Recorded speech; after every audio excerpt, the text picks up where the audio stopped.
Welcome to episode 12 of Conversation series with Women of Substance. And today is again a very exciting one for me because it is with my dance guru, Dr. Anupama Kylash.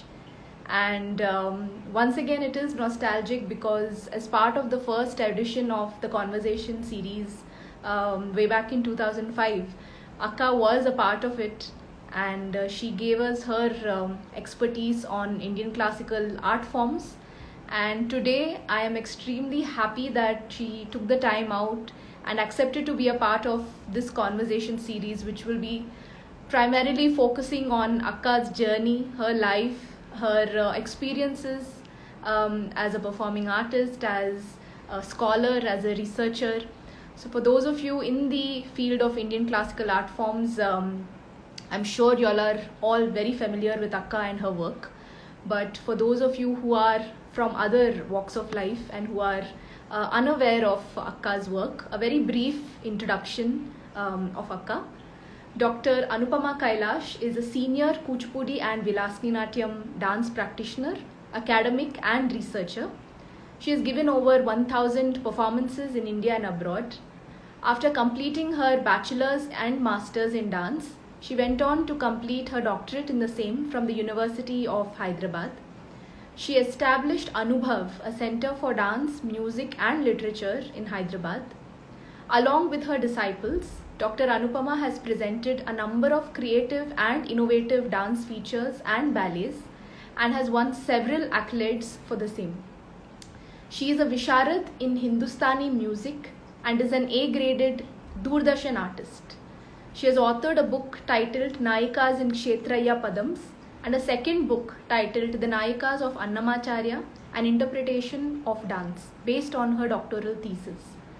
Currently, Dr. Anupama is serving as a faculty of the master's program at the University of Silicon Andhra, California.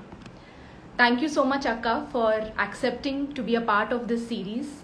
I invite you to join the conversation so that we can start off. Hi, Akka. Hello, Amy. Can you hear Am me? I audible, Akka? I can hear you. Yes, yes. Can you hear me? Yes, Yes. yes, I can. Okay. Thank you so much, Akka, for taking the time out and doing this.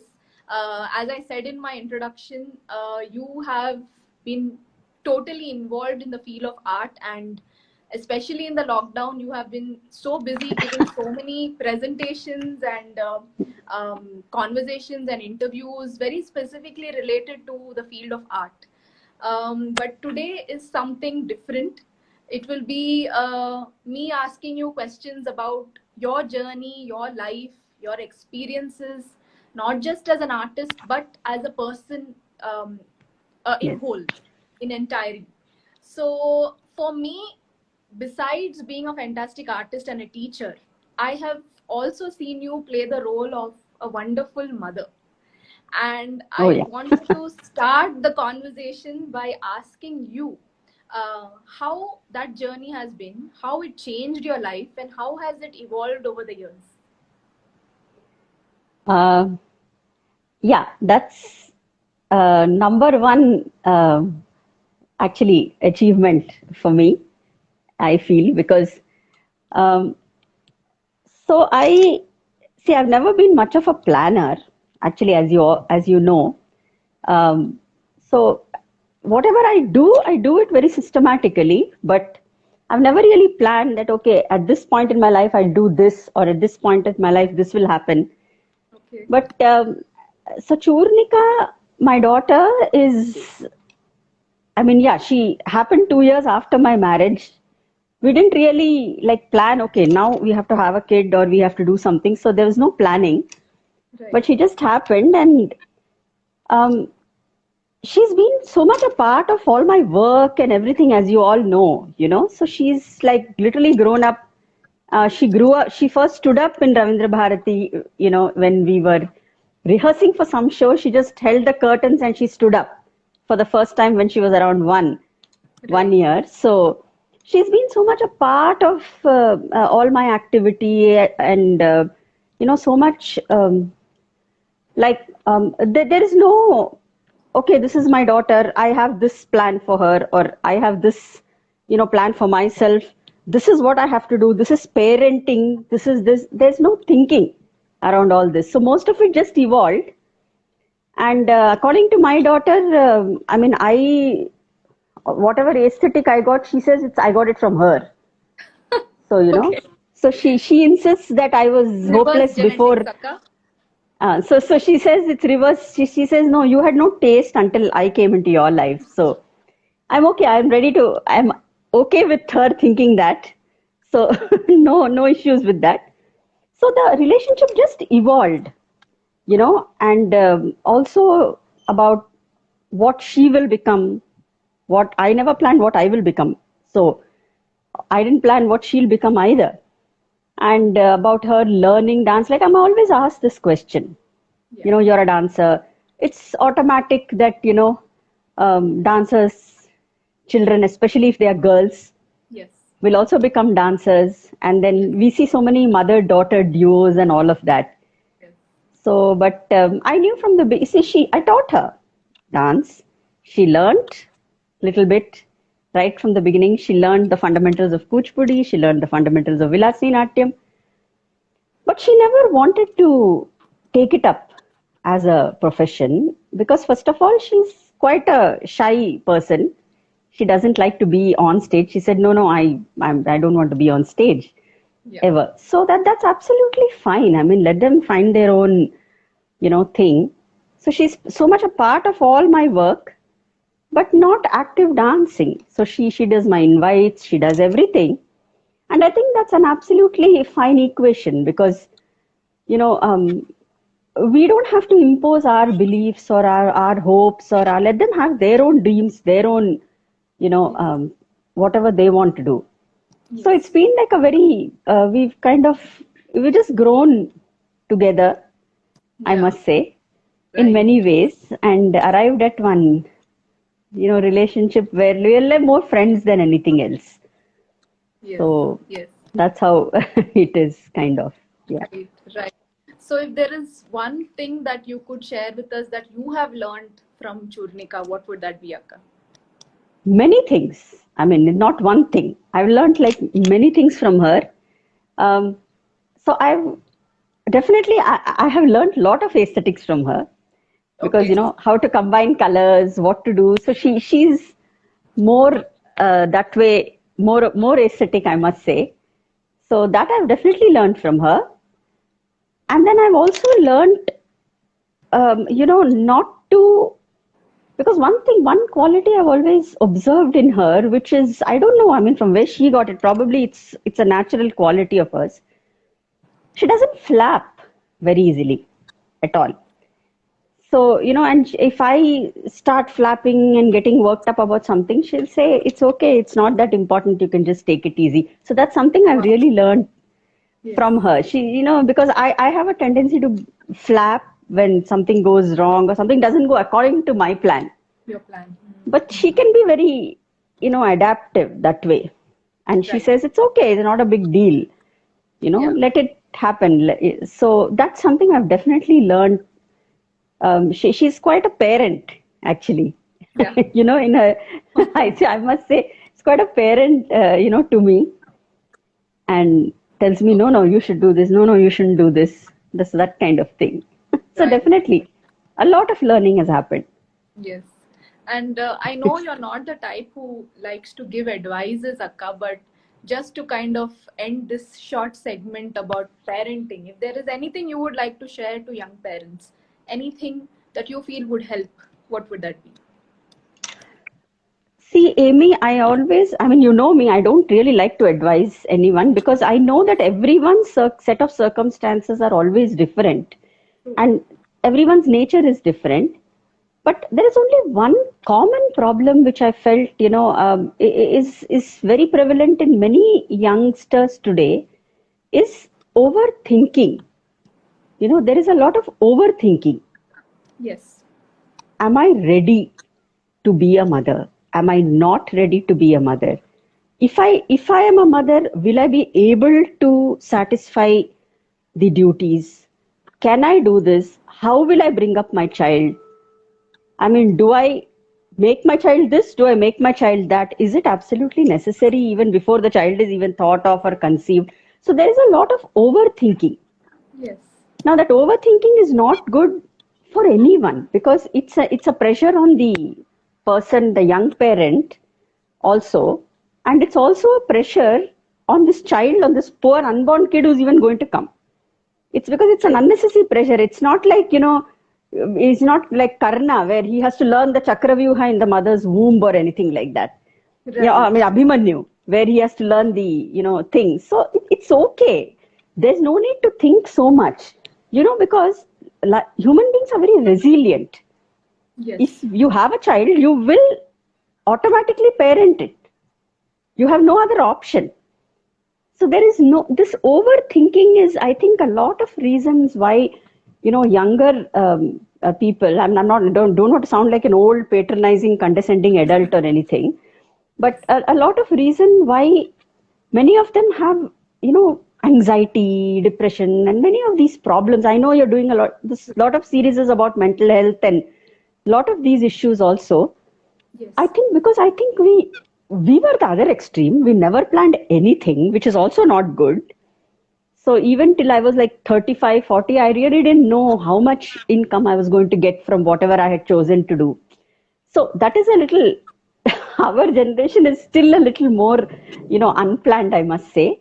But Yes. you also don't need the kind of over planning and overthinking that, people are doing. Live and let your child live also in peace. Don't trouble them, putting True. unnecessary pressures. Ultimately, they'll all be fine. It'll all work out. They'll find what they want to do. Let them do whatever they want to do. If they earn enough, fine. If they don't earn enough, fine. It doesn't matter because it's never been a measure of happiness. How much Very you earn has never been a measure of happiness. So there's no point. true. Just live, let them live, be, help them on their journey if you can, if you have the capacity. Otherwise, let them find their own thing, to do. That's That's such a all. positive way of looking at life, Akka. I mean, it sounds very simple when you say it, but it's not very easy to follow. So, I during know. your growing up years, what were the influencing factors that helped you become and think the way you think?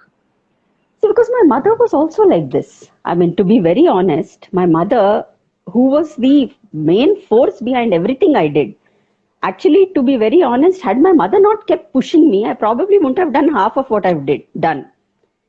Because I had a very laid back attitude. I was always the kind I'll come back home, have tea, drink, sit with a book, and rather not do anything. So I've always been that kind who I'm not a proactive, I must do this, I have to overreach, I have to achieve this target. Nothing. I never had that kind of a thing. Always enjoyed solitude, reading. So my mother was the one who kind of influenced me in many ways, I must say. But at the same time, even she never thought, okay, my daughter should do this so that she becomes this or she becomes that. Right. So we always had that thing in our house, it was like, it was a very natural relationship that we had at home. Everyone does basically what they want, says what they want, and there is no that I'm talking to my mother, I'm talking to my father, or I'm doing this or I'm doing that. So Yeah. it was always a very, we just spoke whatever we wanted to do. We did whatever we wanted to do. And I think now when I look back in retrospect, I think the result of that was not too bad. Not at It was all. not such a calamity that I look back and say, why didn't we plan and what is this mess that has happened? No, it's okay. So we've kind of grown up like that, without too much pressure. And there's always art in the family, Yeah. writing, music, dance. It was always there in the family. So there was no problem. There's no the engineering doctor problem. So you Right. have to become this or you have to become that. That was never there. So we Right. could all do whatever we wanted to do. Yes. And I think maybe that attitude came from there also.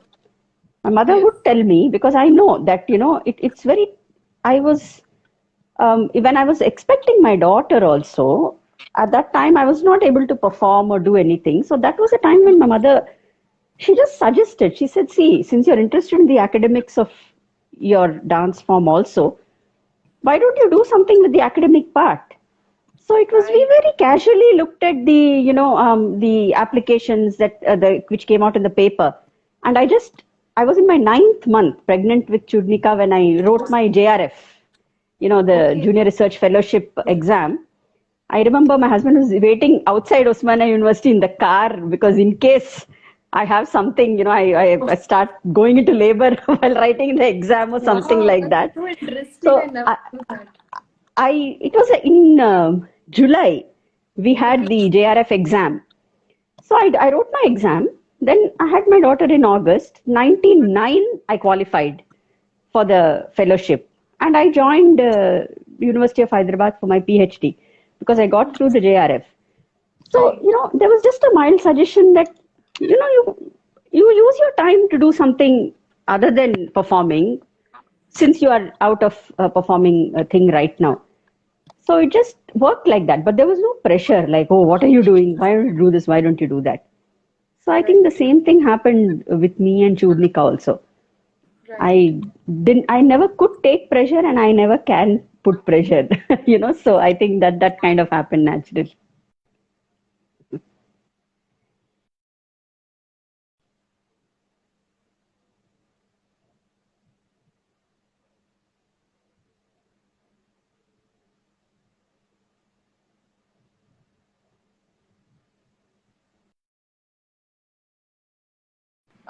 So much about your family, Akka, and it does just taking it a few years before, of course, your JRF and pregnancy. Yes. So how did dancing as such start? Was that also that something just organically happened as part of growing up in your family? Absolutely, actually, because see, I never thought that I wanted to become a dancer professionally. Okay. So, because my mother and my aunt Lakshmi, who stays in Chennai, they all were learning dance. They've always been learning dance and music. In my family, mostly everyone learns dance and music in my family. So they had learned Kathak when they were in Calcutta. Then when they came to Hyderabad, they were learning Kuchipudi under Guru, Vedantam Jagannath Sharma. So I was a girl. My mother thought, okay, I have a daughter. Let me put her for dancing. So it was just, thought that, okay, she'll start dancing. And then I learned for many years from the time I was about 8 or 9. I never really thought because I did history, literature, civics in my intermediate. And after that, a lot of people had suggested because I was very good with history. So a lot of people suggested that, she talks well and she has command over language and she's good with history. Why don't you ask her to, apply for IAS, for the civil services? So this was a lot of advice that came in even from my history teacher. She was after my mother because my mother was also a lecturer in the same college that I did my intermediate in. So there was a lot of suggestion that, she'll be a very good IAS. Why don't you put her in IAS? So we were toying with that thing, and just at that time, Telugu University started a graduation program in dance. Okay. Just at exactly around that time, I just finished my intermediate, and I had already joined Uma Auntie for Kuchipudi, and just at that time, our ex-chief minister N.T. Ramarao had started this Telugu University thing right in the middle of Padmarao Nagar, which is in Secunderabad area. And then there was this graduate program which they had started first. Okay. So even Umanti had asked me, she said, see, I'm going to be the head of the department. So do you think you want to join? And then there was a little discussion at home and, IAS, graduation in dance, what do we do? But I don't know, it just kind of naturally happened that, me and mummy both thought I'd like to do my graduation in dance. So as I was telling you earlier, we never thought what is it going to get me. Right. Which would have been the first thing actually most people will think. Yes, that yes. what are you going to do with dance? Because several times I've been asked this question also, like even when I was doing my graduation, like, if somebody asks me, what are you doing? And I say, I'm doing my graduation in dance. They'll say, yeah, other than that, what is the formal education? Like, what are you doing? So Right. this was, this was always a question we were asked. So, but then I don't know, it just happened that, I got into dance, and then as soon as graduation was over, then the post graduation thing started in the university. So I just went on like that. And then as soon as I finished my masters, I got married, and then, as I told you, I wrote the Yes. JRF exam. Then I got into Central University for my PhD. Right. So I never really planned to become a professional dancer, but I always knew from the time I entered my graduation that it was not just the performance element that interested me. That I was very much interested in the theoretical aspect of the subject. That was Right. growing on me slowly, so it just happened actually. I never planned it. And I'm happy I didn't take up IAS. So, yeah. Right. Right. And Akka, I'm sure you would have been performing since a very young age. You started dancing at 8. So can you tell us a little bit about those initial years before you actually started studying dance? Yeah. How was that phase? Like, do you remember any experiences from that phase which you feel would be useful to share in our conversation now? Yeah, I remember quite a few actually, because see, as everyone does, I also started with Bharatanatyam first. Okay. Yes. So I started, I mean, you see, most people start with Bharatanatyam when they want to learn classical dance. So because, it becomes like something like that. So I also I learned Bharatanatyam initially. I, you know, for quite a few years. So I was learning from one Jayashri Mahadevan, who was actually, Ram Murthy sir's student in Hyderabad. Okay. So then she got married and she went away. And then I thought I'll continue and go to Ram Murthy sir. So I learned there for some time. Then I heard about Jayalakshmi Narayanji, who was teaching in Kasturba. So I've done performances with Rammurthy sir. I've done performances with Jayashri Mahadevan. I've done a few performances under Jayalakshmi ji's guidance also, like the Varnam and things like that. Okay. And it's only after that, when I was around 16, that I went full time into Kuchipudi. Okay. And I went to Umara Marauji. And the first phase, from the time I was 16, maybe from the time I did my Arangetram when I was 17, Okay. at that age. So from that point, almost till I finished my graduation, we performed extensively with Uma Auntie's troupe. But we were primarily we used to dance a lot in her group, Okay. in the ballets and in the presentations and things like that. And I did a number of solos also, but that was a period more of, just Mumanti saying, okay, we have a performance here. And we'll just pack our bags and say, okay, we go for the performance. Again, not Right. much thought put Yes. into that. So we Yes. just used to go, pick up the bag and go and dance wherever Umanti used to ask us to dance. Yes. So, and then there were a few solo performances and all. It is only after actually, towards the end of my graduation, when I started my master's program, just then I was very eager to, start choreographing my own pieces. And so, much to the consternation of several people, I started choreographing when I was hardly like 21 or Yes. 22.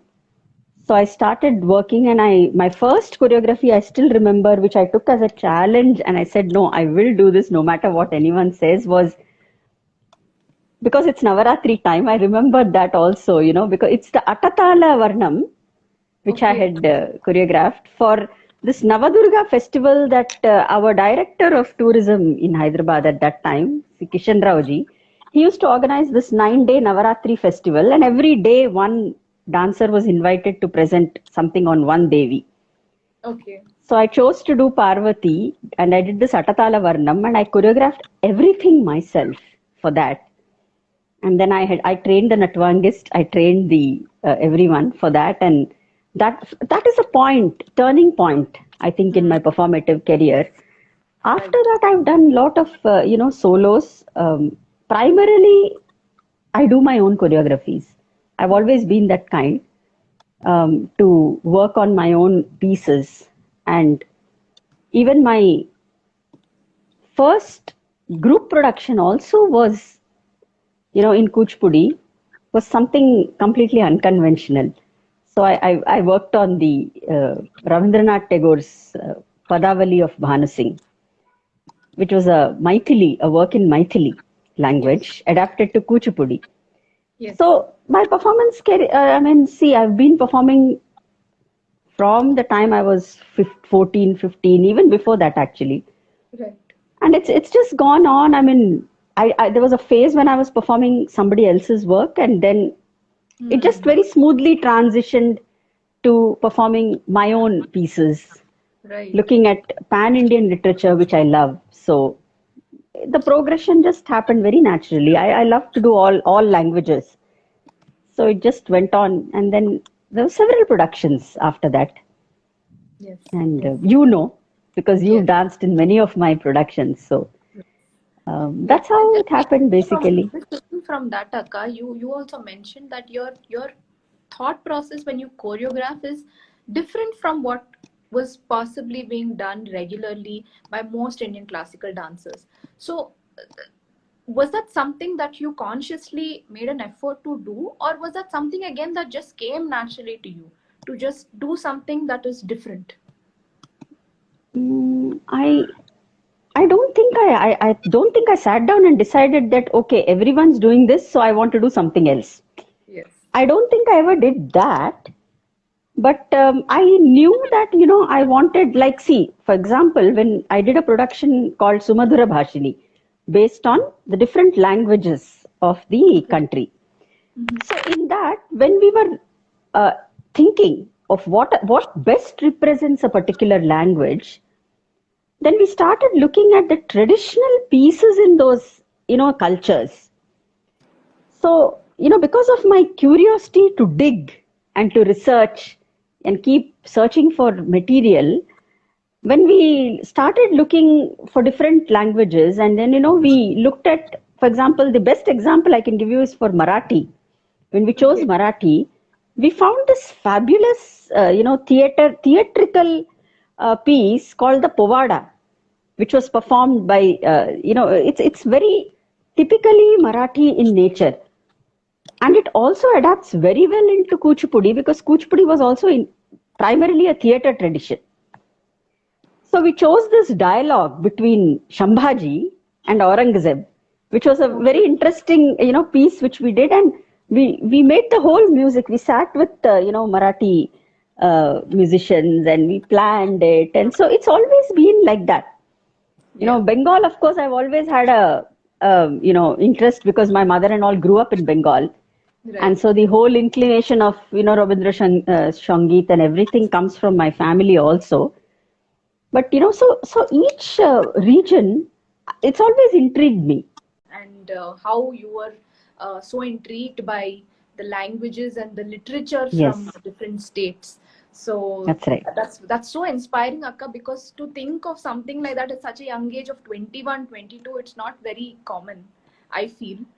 um, I don't know about that, but yeah, but I've always been interested in reading a lot of literature. Especially, I've had a attraction to the Bhakti poets like Tulsidas, Surdas, Mirabai, all of them. So I've always been intrigued by that, and so when I think it was a natural thing that when I actually start doing my own work, I wanted to experiment with all their literature. right, So it right. was just a natural transition. And Akka, you said that you started choreography also at a very young age. Yeah. So my question is, as artists, already we are in the public domain. We have our audiences to interact with, and we have people to we have, it's a responsible role that we play in society. So putting yourself out there at such a young age and choreographing, how was that experience and the feedback you received, and how important was the feedback that you received? How did you deal with that whole space? Mm, okay, so again, I never thought about it. You know, as now that you're asking me, I'm thinking about it actually. So I kind of just did whatever I wanted to do. I didn't think that, there is a projection. I'm projecting myself in a certain way. As a performer, as a young performer, should I even be choreographing? Should I even do group? So I never really thought about these things. But yeah, as you said, there were times when, some people asked me, like, when I used to choreograph a piece at the age of 24, Yeah. 25, around that time, or 26 also at that time. And we used to do like large productions. Actually, between the age of 26 and 32, I did Yeah. really huge productions. Yes. So at that time, I would also select, all were not my students. So we used to invite dancers to dance with us, like, you would do in a professional production. Yes. So, and when I did that, and I never believed in this that because I'm the choreographer or I'm the teacher, then I will stand in the center and then I will have other people forming a V around me. Exactly. And whether I suit the role or not, I am going to play the main character. So I didn't have any of these. It never occurred to me, actually. Right. So I was always, experimenting, getting others to do roles. There was productions where I and another three or four, like Abhinandana, she was part of your series. So Yes. Abhinandana was there. Shiva Chandra, another fabulous dancer.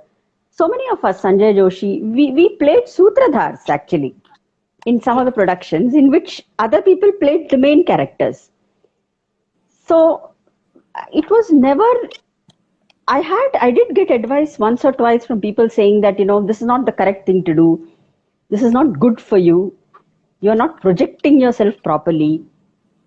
So, but I never really bothered because I was just too happy doing what I was doing.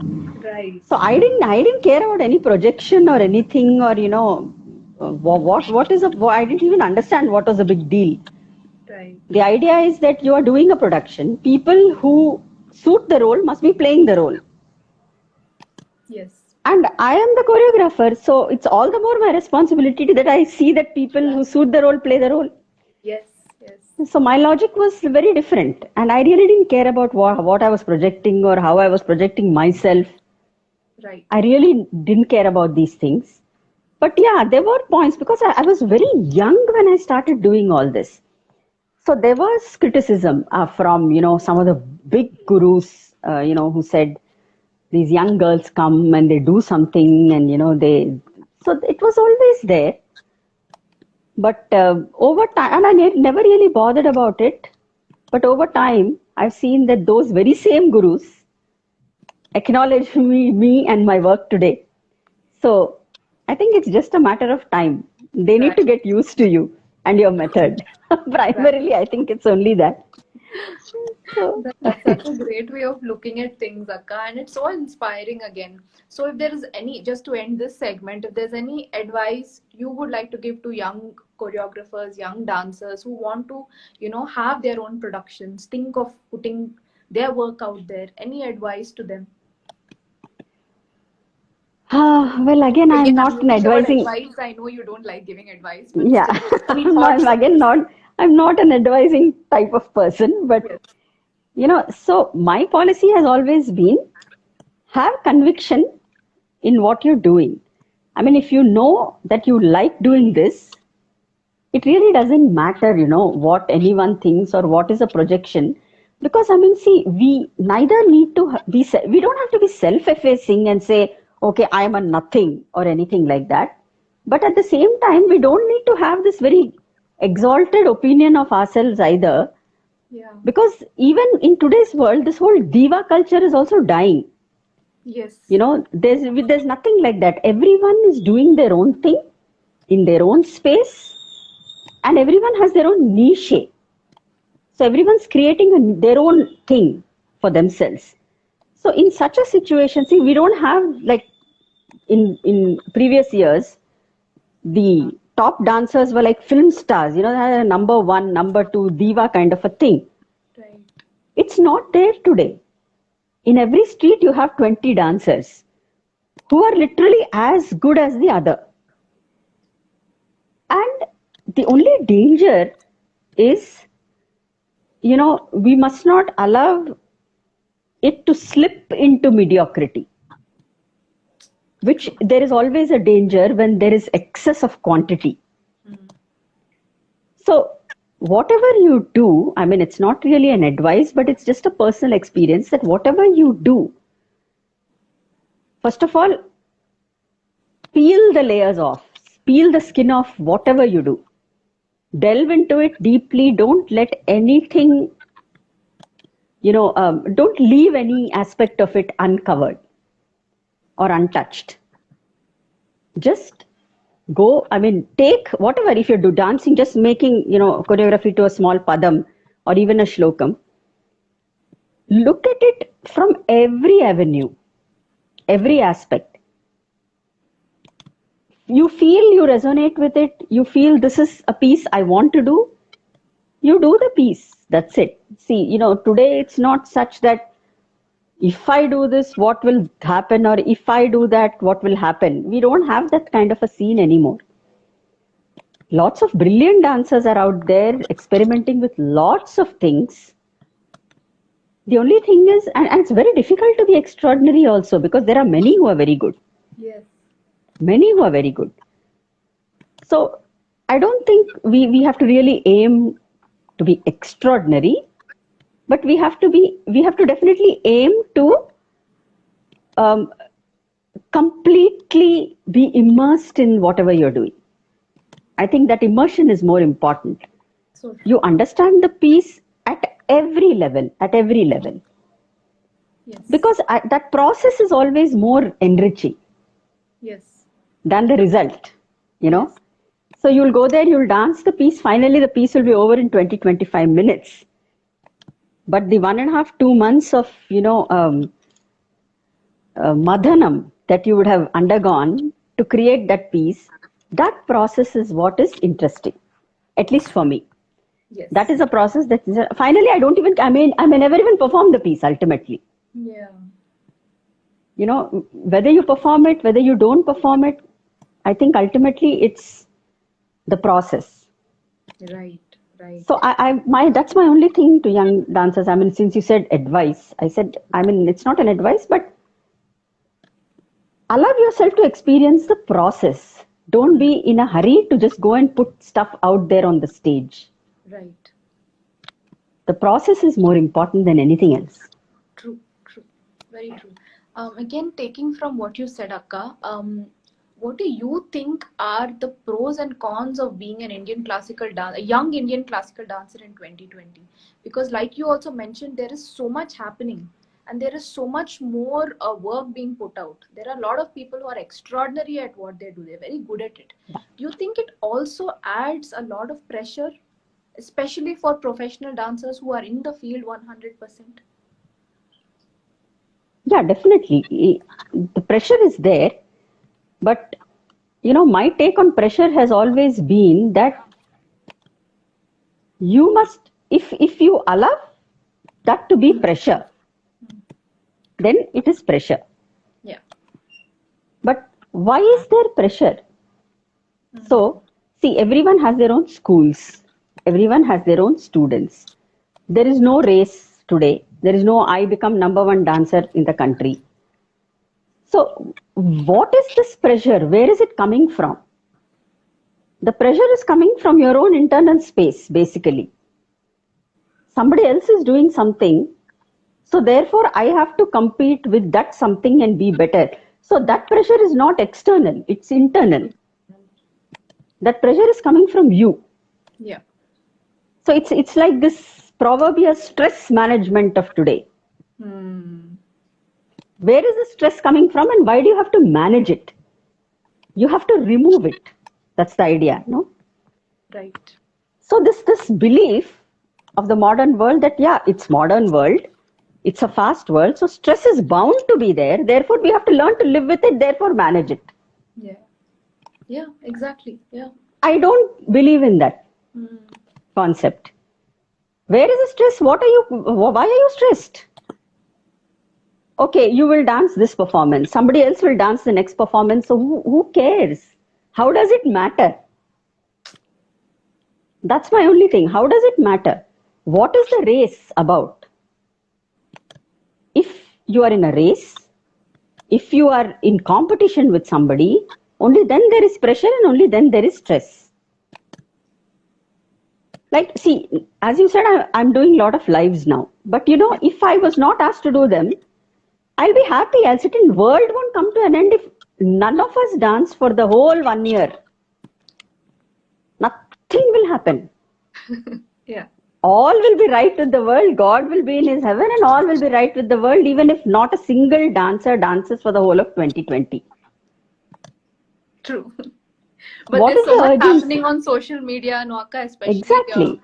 this year. And I feel because of the quarantine, somehow there is a lot more Indian classical dancing happening on social media. Before True. this, there were other dance forms. But now I think Indian classical dancing also has become very popular on social media. So do you think it's a good thing in a way? It's good. Yeah, definitely. I mean, why not? See, again, I'm not the kind who'll say we must not dance. Right. We should not do this here. Right. Why are you doing this? Bad quality performances. Yeah, there will be all types, and there are many ways. See, different people deal with their own things in many ways. True. Like if people who are used to dancing all the time, suddenly, they're not getting a chance to dance, so they want to dance. They dance in their living room, they dance in their bedroom. How does it matter? You have something called a button on your phone. You can switch it off if you don't want to see it. Right. Right? If you want to see it, see it. If you don't want to see it, switch it off. We should stop judging. Stop judging and say, okay, this is bad, this is good. It's bad, it's good for them maybe. Maybe it's helping them. Because it's making them feel relevant. Maybe it's making them feel happy. How do we know? Like for somebody like me, if I don't do it, I'll be happy also. I'm happy doing it. If I'm not doing it, I will be equally happy. But different people are made differently. True. So it's nice, those who want to do what they want to do can do it happily. But I think the most important thing is there's a lot out there on social media. Yes. So, but we have something called a prerogative. Now we can see, we don't have to see. You can switch off your internet and sit down and read a book. Who is stopping you from doing all this? True. So you don't have to be a part of it if you don't want to be a part of it. There's no compulsion. So the whole pressure, the whole compulsion, the whole problem, the whole competition, it comes from inside us. Yes. It's not coming from an external space. If people are doing their thing, let them do their thing. We can't sit and judge and say, okay, this is bad quality. Why are you putting out there? Arey, you don't watch. Yeah. They are feeling happy, let them do it. Yes. So I guess it's good. Is the best way to be, I guess. Especially in these kind of things, because each one has their own expression of it. True. Yes. So each one has their own expression. Like I'll be happy talking about dance, but somebody else will be happy actually dancing. Right. Both are not wrong either way. So I think the problem is we are all stressing too much about everything, which is completely unnecessary. Yeah, but again, Akka, you're saying that it's completely unnecessary and it's coming from within. But it is extremely difficult for a few people to not stress, especially like someone just commented also FOMO, especially for the younger generation. Fear of missing out has become such a huge thing. Even in Indian classical art forms, excuse me, I'm seeing it now that it becomes more of you need to post a picture or you need to post a video or you need to exceed a certain number of likes or views or comments. It's crazy. I know it is. See, I don't know what the dancers maybe in their 20s or in their early 30s are going through right now to stay, as you said, relevant. As you said, fear of missing out. Constantly you have to be putting pictures on Instagram, putting something somewhere, doing something in order for to be constantly noticed and to be there. So I am in no position to actually tell them like this is wrong, this is right, because we never had anything. We didn't even have a phone Yeah. till I was in my master's. So this whole problem has passed us by, kind of, because we never actually. It's only now that I'm looking where is this button for Instagram and what is happening now. So it's not that I'm like 100 years old, but still our generation still doesn't know. Yeah. Even those of us who are in our late 40s also, we are still not, like we are not in the situation that the young, 20s dancers or the early 30s dancers are in. So as I said, we just did whatever we felt like doing, and by chance, if you're successful, we were successful. There are many of us who were miserably big failures. Also, that was also there. Yeah. So, we never really thought of it. But then, for the youngsters, see, ultimately, it's a choice they have to make. True. Because whatever you do, first of all, I don't know I think the most important thing, according to me, is to be happy, is to be peaceful. These are the two targets, I think, still, if they have not gone out of fashion, Yes. in the modern world. Yes. So, why are you doing whatever you're doing? You want to be happy. You want to be peaceful. You want to enjoy your life. Live life to your fullest. I think whether it is 16th century or this century, these are the basic canons for human life, I think. True. To find peace and happiness.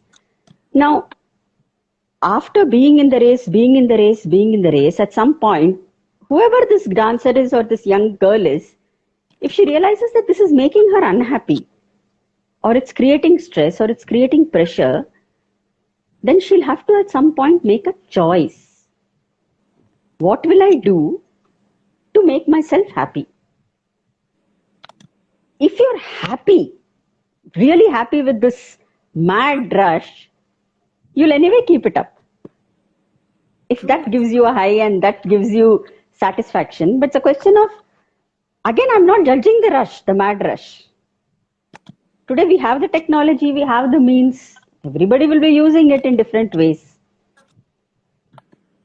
So I think ultimately there also it's a personal choice. Right.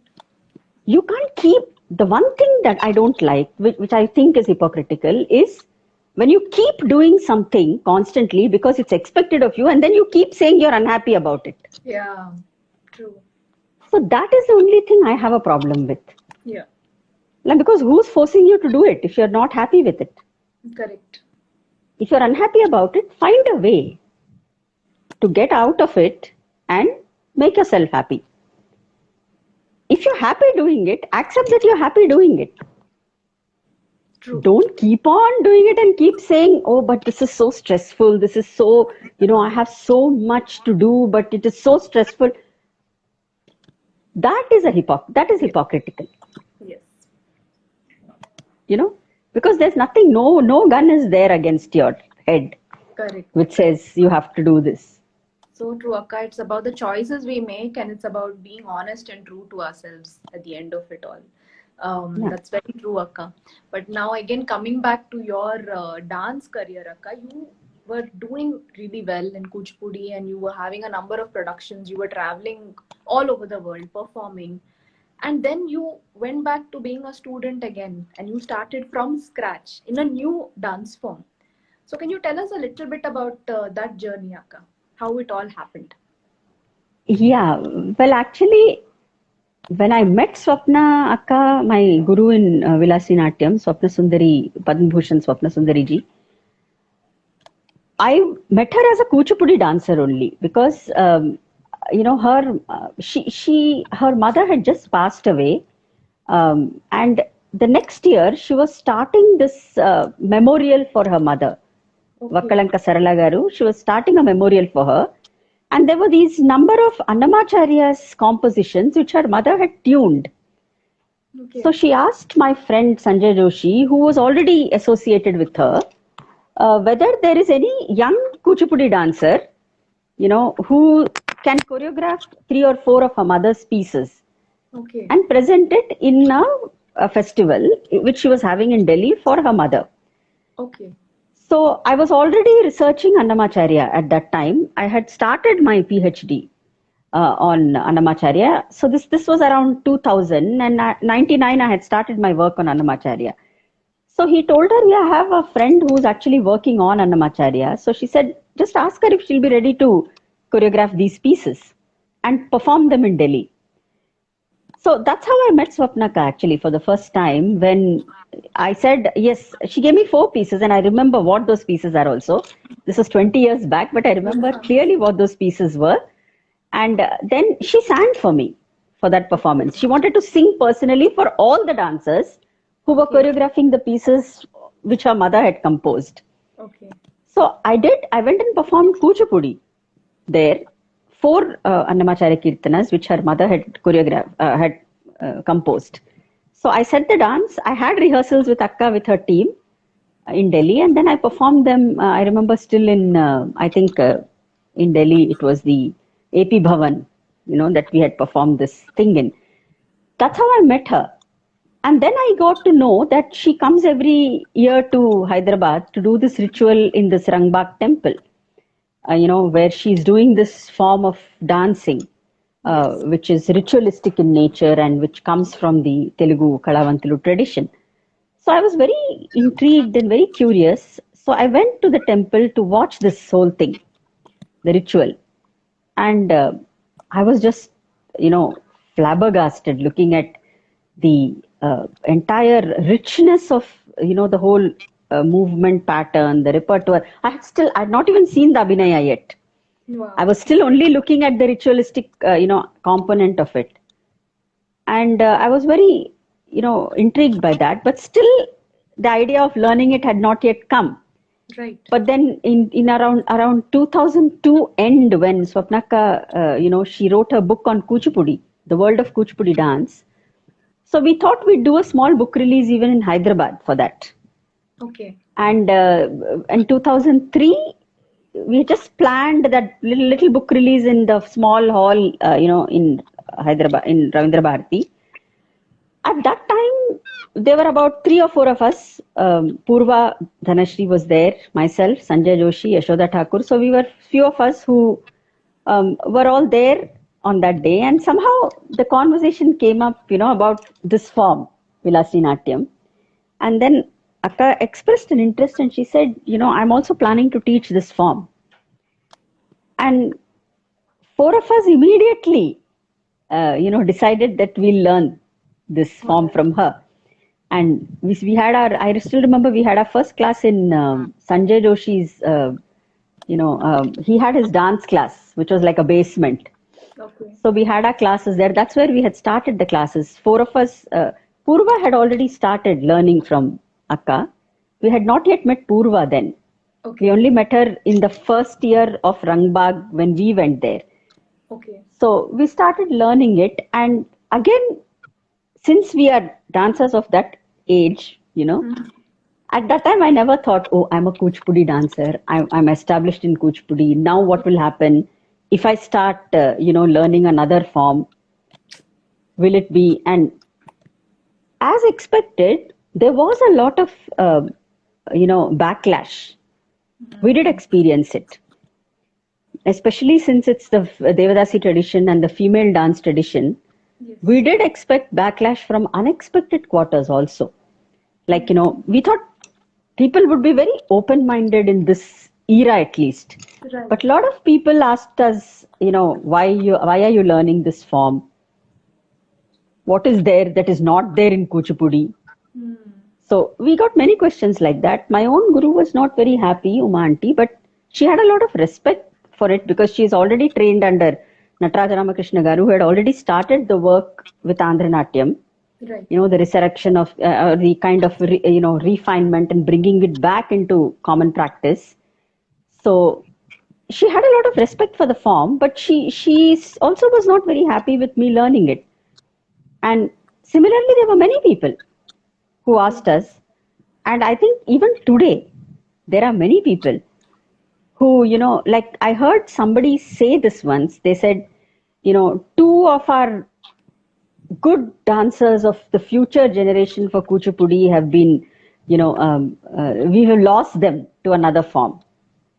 So they were talking about Yashoda and myself, and they said we've lost them to another form. So I actually heard them say something like that. Okay. So I was like, why would you lose? We still teach Kuchipudi, we still perform Kuchipudi. Right. But the thought was that, okay, we've kind of lost them to another form. So there was a lot of, backlash, but I really didn't care because I loved Vilasini Natyam. It's a fabulous style, and Swapnaka's, the way she conceived it, the way she created, the format for it was also very logical, Right. to be taught to more students. It brought in the character of the style, kept the character of the style intact, and also, there was a lot happening from the point of view of the ritualistic part, the abhinaya, the parijatams, and everything. So there was no turning back actually. From 2002 end till now, my engagement with the Telugu Devadasi tradition continues, and I think it will continue for life. Right. So, Right. and there is no regret regarding that. So, if there was one thing that you could share with us, Akka, which Vilasini Natyam taught you, what would that be? I'll say everything, actually, Wow. not one thing. Wow.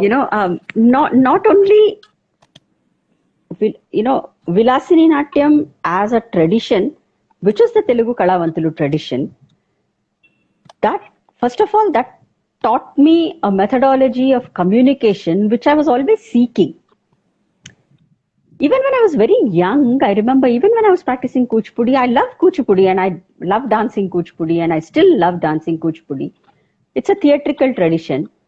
But I was looking for this something which is feminine, a female dance tradition, Right. which lets you communicate directly with your audience in a space where you can make a visual connection with your audience. Yes.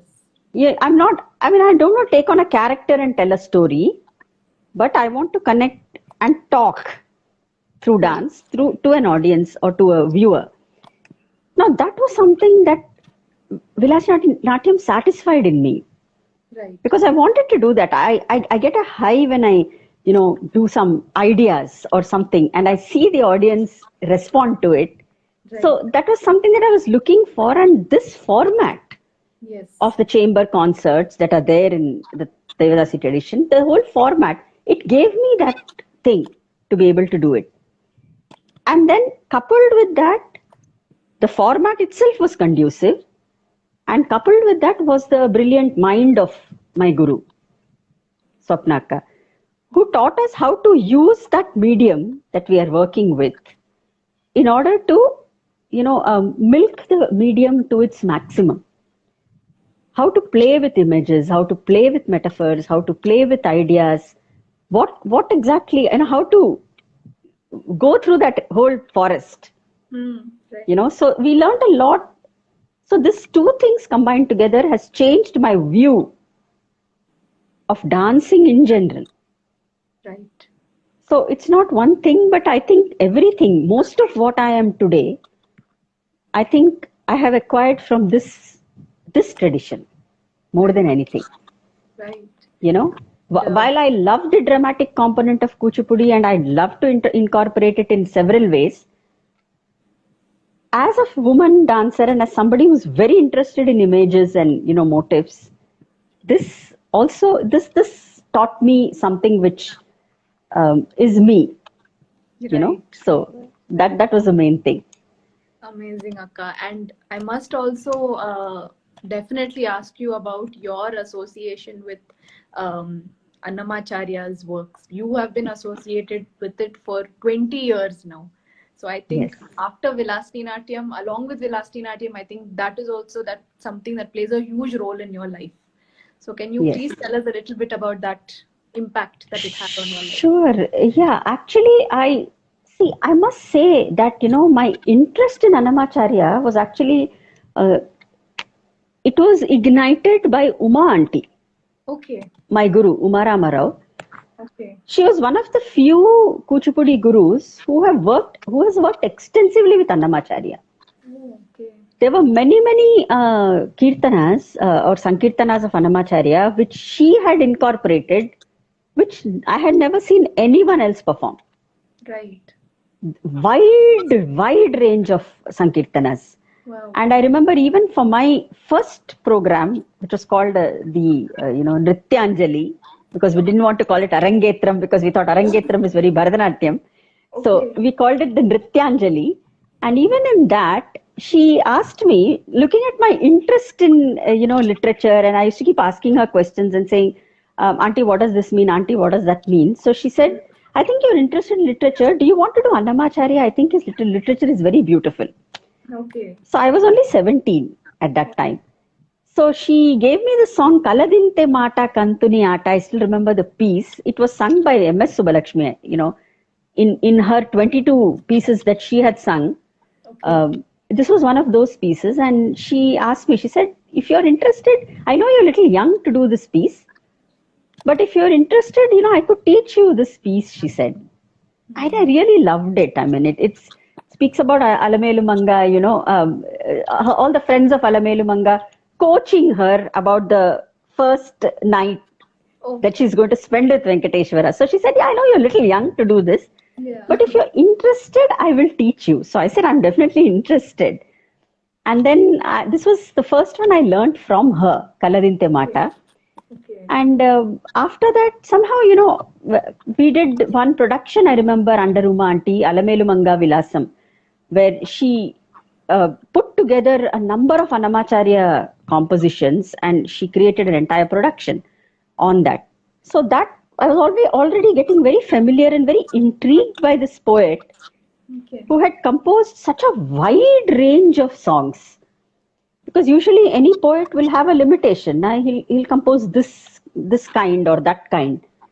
But there was no limitation in what Annamacharya composed. I mean, there were devotional pieces, there were extremely erotic pieces, there were tattvams, there were all the godheads of Vaishnavism he had composed on. So I just found it very intriguing that one poet has created so much work. Right. So when I got my JRF, my Junior Research Fellowship, and the university restarted their PhD program, at that time when I was speaking to my guide, actually Anuradha Janalgadda Garu, she was my guide and I was her first student whom she was guiding also. Okay. So, it was 1999. So at that time, when I spoke to her, she said, what do you want to do? I mean, yeah, I know you got your JRF and you are into this program, PhD program, but what do you want to do? So I told her, I said, I definitely want to do something with literature. And that's undoubted. So then she said, then what literature? So I don't know, we took about a week, 10 days, we were talking about so many things and we couldn't arrive at anything. And then there was this performance which I had attended. I still remember that, and Kamishetti Srinivasal Master Garu was the chief guest for that performance. Okay. So he came onto the stage and he had, after the performance was over, he came and he spoke a little about one of the compositions, Palukuthenella Talli Pavalinchene. So he came and spoke about this composition on stage. And I was just listening to that and somehow I knew that I want to work with Annamacharya.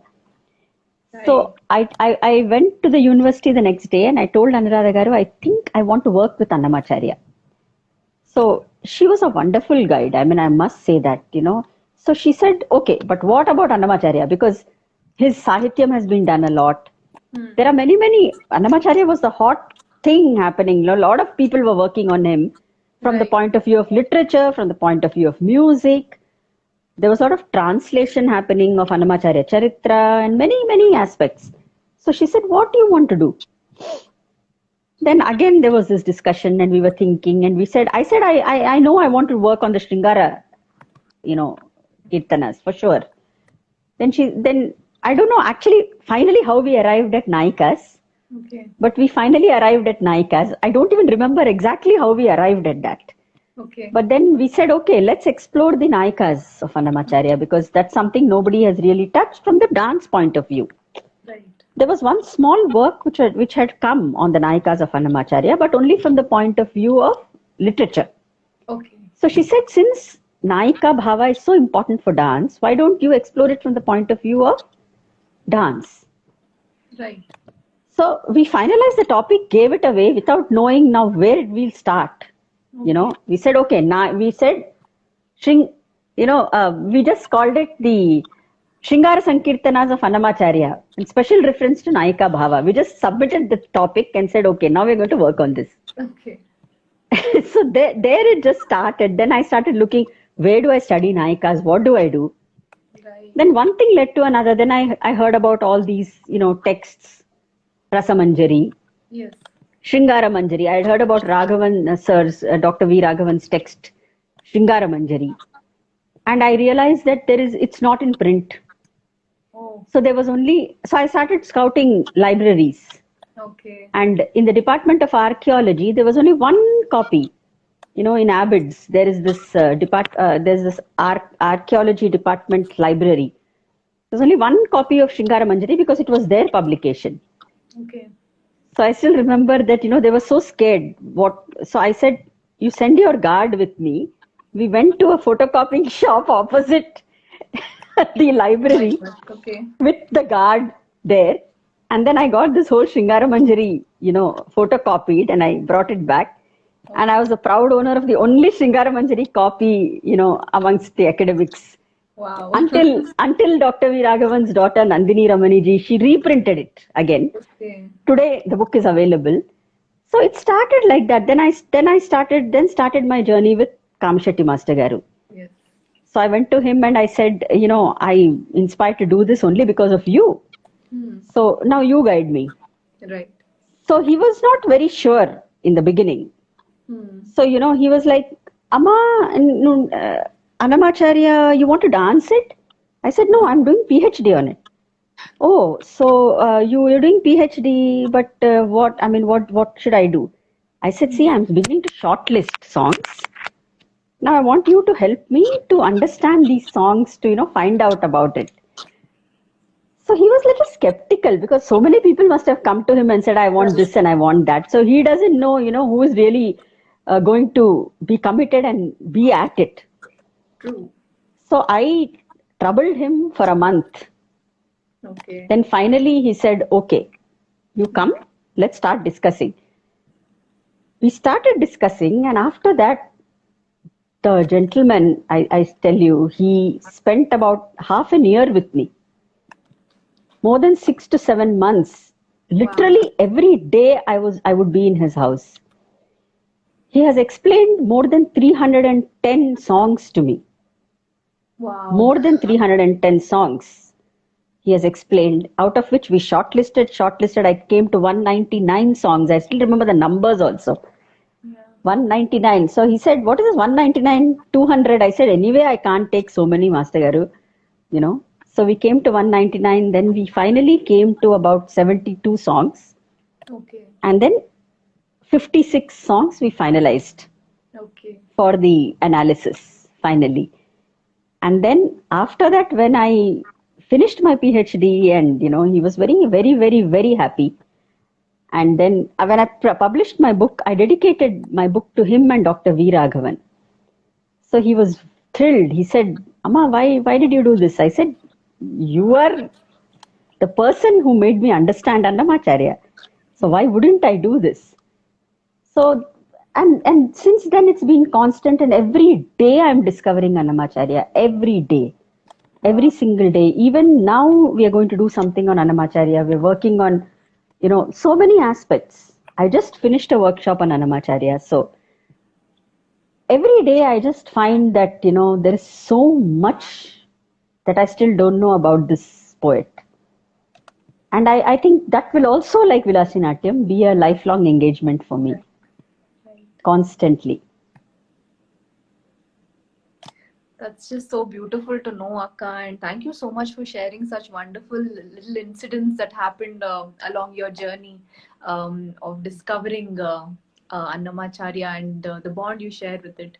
But we also know, Akka, that you're a fantastic teacher. I will probably be coming from a very biased point of view, being your student. Yes, you're But biased. Yes. I do also know that you are not just teaching personally one-on-one on a one-on-one basis, but you're also the faculty of the University of Silicon Andhra. So can you tell us a little bit about your role as a teacher? What does it mean to you? How does it impact your life? What is your take on teaching methodologies in dance? Yeah. So in the University of Silicon Andhra, I think we have a very beautiful the conceptualization of the entire syllabus for a master's in Kuchipudi. I found it extremely different. So, and what I teach is primarily what I enjoy teaching, which is theory papers but based in the practice. Okay. So I do a paper on kinesthetics, where I'm talking about Hastabhinaya and I'm talking about the different aspects, like, the Nayaka prakaranas and the rasa theory. And I'm talking about all this, but I'm also talking about it from the point of view of applying it to the practice of dance. Right. So like my paper, I have I give them theory-based exams and I give them practical-based ones also, where they're actually forced to think and apply all that we're talking about rasa or about hastabhinaya or about anything, to actual choreography. Okay. So that I find very interesting, because we don't have that only practical papers we have, but we also have a policy where every practical paper has a 30% theory component. Right. And every theory paper has a 30% or a 40% practical component. Okay. So there is no demarcation in the idea, and I think that's a beautiful concept, that we're working on. And the same thing we have with Tala, because Tala is usually the neglected thing. As a subject we neglect it. As a part of the dance teaching, we don't really actually sit down and teach all the components of Tala clearly.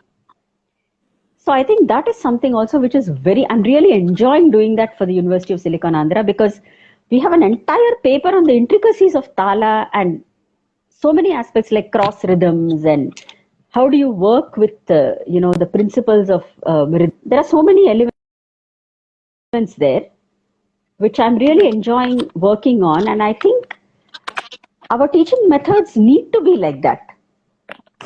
Just learning theory because you have to write a diploma exam or a certificate exam. Yes. Then forgetting that theory when you actually come to the practice of dance, that is a wrong way of learning or teaching, I feel. At every point, the theory should be made to be applied to the practice. Yes. I think that way it works better, and that is what we are doing in University of Silicon Andhra. Right. So I'm enjoying that methodology, and we have complete freedom. I'm also enjoying that because you teach the way you want to teach, the most effective way. So that is something I'm really enjoying. Okay. That's great to know, Akka. Thank you so much for sharing that. So thank you so much for sharing so much through this conversation. And I just have a few more questions that I have penned down for you. They're a little, I don't know, maybe a little silly, but I still want to ask them anyway. Sure. So if you could probably imagine who you would have been in your previous birth, or what you would have been in your previous birth, what would it be? I know it's a little random, but still. Previous birth. I don't know. I mean, I don't really know what exactly I'm in this birth. So to think about what I would be in my previous birth, well, I don't know. I probably would have been a poetess. I'm hoping, at least. Right. Because, more than the whole dance thing comes to me from the poetry angle. Yeah. So I enjoy taking that poetry and visualizing it and making it jump out into, the visual. Yeah. So I don't know, maybe I would have been somebody like Mullah sitting there and writing, on the Wow. Talapatrams with, I don't know, maybe something like How that. interesting. I'm So imagining I now. think I would have enjoyed, I think, being a poet, maybe. Right, right. That's So that's yeah, so that's so interesting. Thanks, Akka, for sharing that. Another question. I think I've already asked this to one of our other speakers. One element of nature you connect with the most, and why? fire. I'm a fire sign. Okay. I don't like water. Okay. So water, I've always been little, I mean, not scared, but water intimidates me. A kind of, I've never, I like to sit on the edge and watch water, look at water, Okay. but, I don't like, water scares me a little bit. Okay. So, in fact, my mother she used to say, what is this like a pet dog? You get kind of hassled when there's thunder and lightning happening. So I Oh, do get a little restless, with right. that. So I, but at the same time, I love cold weather. I'm in Okay. my element in cold weather, Hmm. but I don't enjoy water, but I enjoy fire. I love to watch fire, and I know since you've asked me a weird question, I'll give you a Yes. weird answer. Please, please. When I see, images like, I've always dreamt of doing this actually. I've always wanted to go to Kashi and watch Manikarnika, the ghat. When I see something burning and becoming ash, I don't know, I feel very resolved. I feel very peaceful. It's very Wow. disturbing to most, and I can tell you this. I mean, I've never said this to anybody, but because you're my student and you've been with me for so many years, I'll tell you, even when my parents passed away, and my brother was so scared of the whole process of the funeral and, the whole thing, the cremation. He was so scared of that, and I think it also affected him a lot for many years. But for me, I don't know, watching the entire ritual of, the body becoming ash, joining back into the elements, it has always calmed me. So I Wow. think I feel very happy around, I won't say happy, I feel very peaceful and I feel very resolved with the idea of the purity and the power of fire. So I think maybe that's my fire sign coming out, being a fire sign. But I enjoy fire. I don't feel that peace with the other, with water or any of the other things as Wow. I feel with fire. That's so interesting to know, Akka. I did not know that about you. So thank you for sharing. And Well, one question which I'm sure a lot of people, not question, but observation and compliment which you must be receiving pretty much all your life. Your unique style of dressing and the way you present God. yourself. I think you're like one of like a fashionista in the Indian classical dancing. Again, possibly from a Not biased at all. point of view, but I truly believe it. So where does it come from, Akka? How how how do you? Again, I don't know. See, I had seen And you've Madhu been in doing the it for so audience. many If years, you and you're call me a still, fashionista yes. with Madhu here, I mean, if Madhu is still here, I don't know. But I mean, Madhu Nataraj is the fashionista, I must say. So not me. But for me, it's actually, I've always been the kind who I've always enjoyed dressing up. I like dressing up, but I've also been very regular in the way I dress. Yeah. So I've never done anything flamboyant. I've never done anything Right. which I'm not comfortable in my skin.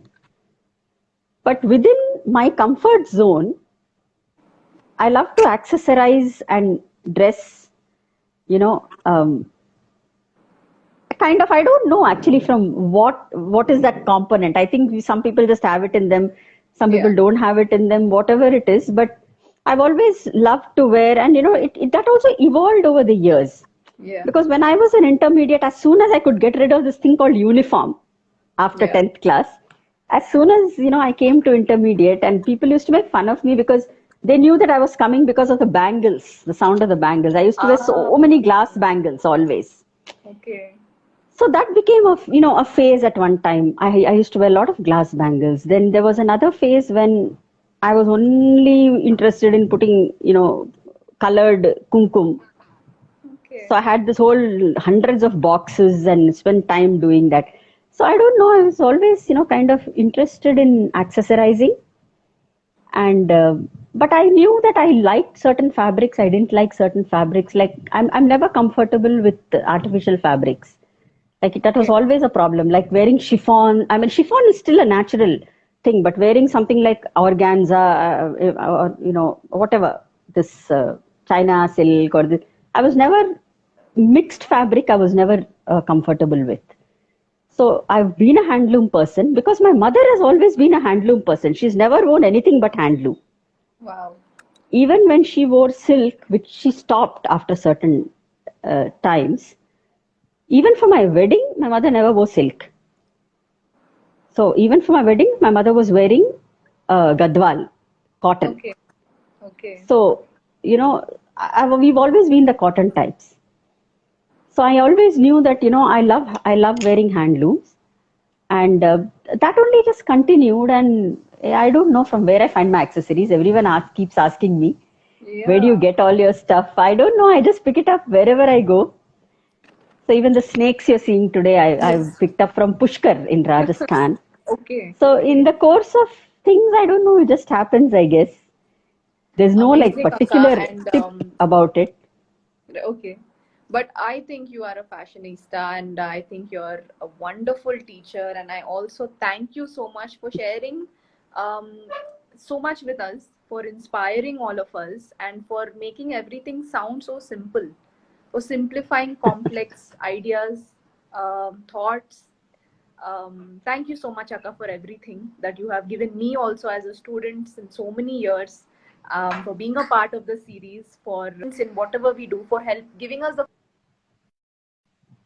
freedom to pave our own path, find ourselves. So thank you so much, Akka. Thank you. Any final parting Thank you, thoughts before Amy. we sign off? Well, nothing. I just be happy. That's all. That's the only thing I'll say. Everyone should just be happy, do what they enjoy, because nothing. See, I'm reminded of that poem which we learned even in his in literature, the Ozymandias.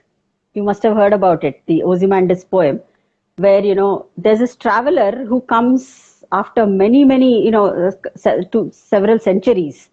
He comes to this place which has become a ruin and it's a desert and there's nothing there except this bust of a great king who existed at some point of time.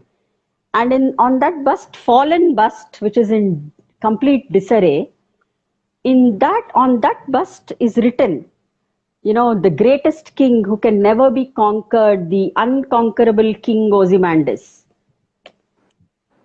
So ultimately, nothing matters except being happy.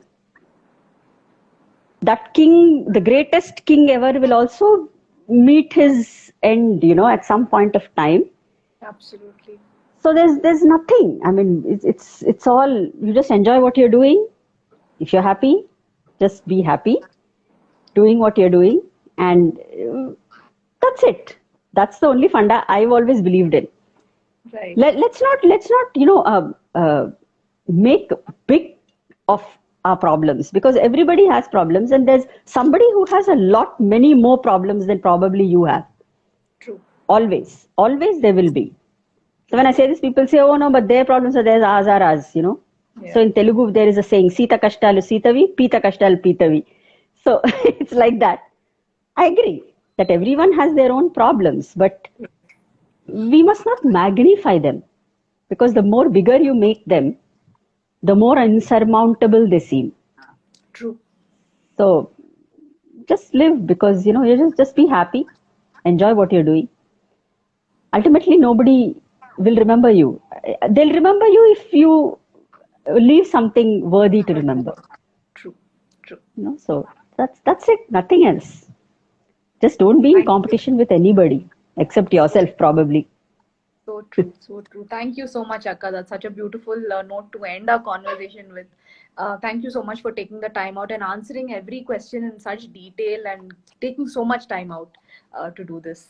Thank you so much, Thank Akka. you, Means a Amy. lot. Thank you so much. And it's a wonderful series you're doing, and all the very best. And I Thank hope, a lot more people um, connect with you through this series. Thank you Yeah. so much. All the Thank you, best. Akka. Okay. Take Thank you, care. Amy. Thank you so Bye much to bye. everyone watching. Bye bye. Bye.